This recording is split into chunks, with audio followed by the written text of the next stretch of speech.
Hi, I'm Ellen Lindner, and this is Adventure Quilt Works. Today, I want to show you a little mixed media book that I recently finished. It's the first time I've done anything like this, and it was a lot of fun. So my little book is about making perfect iced tea. I'm a Southerner, so I'm picky about my tea. Let's untie it on the back, and we'll take a look at the pages, and then I'll tell you a little bit more about my process.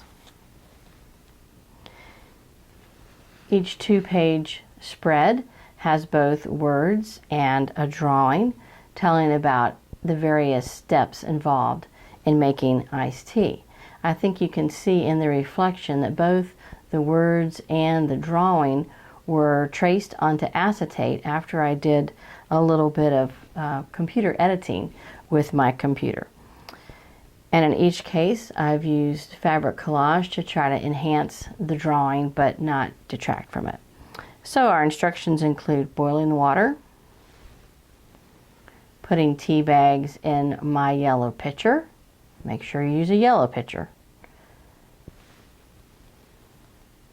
Adding the tea bags, allowing them to steep. Then later adding the water and iced tea, and ice. And the all-important sweet and low.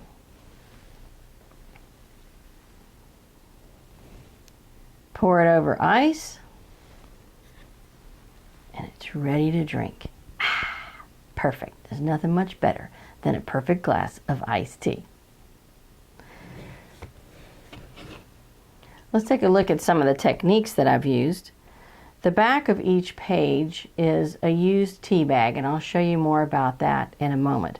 Although they're glued on, for this cover I also used some black machine stitching to hold it into place, and you'll see machine stitching in some of the other pages.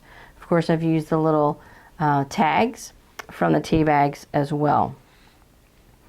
Using fabric for my collages, of course, and again, being a fiber artist, I'm using hand or machine stitching on a lot of the pages. I can just stitch right through that with my machine. Here we see some big French knots, and they kind of enhance the little grounds that are left right there on the tea bags. Continuing on, again, I wanted the fabric and the drawings to enhance one another but not be exactly identical.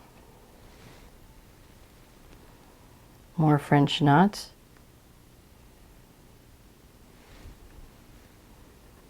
And continuing on.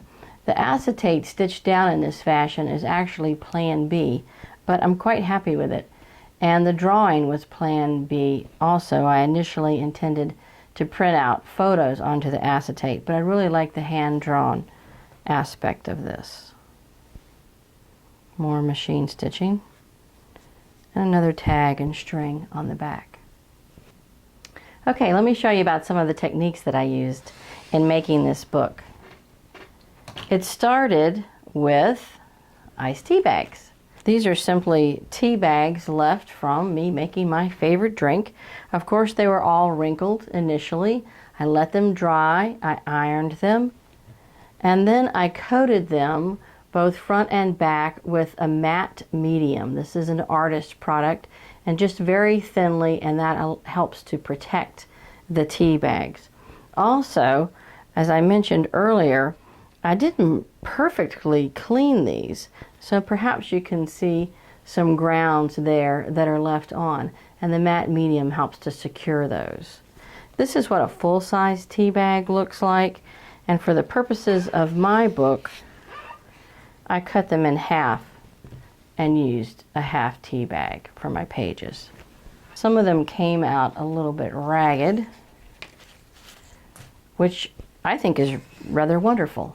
So I didn't use them in this bag, but I'll use them, in this book. I'll use them somewhere else. I think they've got a lot of character. It occurred to me that maybe I should try different types of iced tea and then different flavors, and then perhaps I would get different colors. So I bought a sample pack and tried a few things and threw them all in a bowl to dry out. And I did get some very interesting colors. And you can see some of them here with kind of a burnt red. And as a matter of fact, I got a lovely crop of blue, which turned out to be mold. So that's not the way to dry your iced tea bags. They need to be just dried maybe 1 or 2 at a time. These little books are a lot of fun.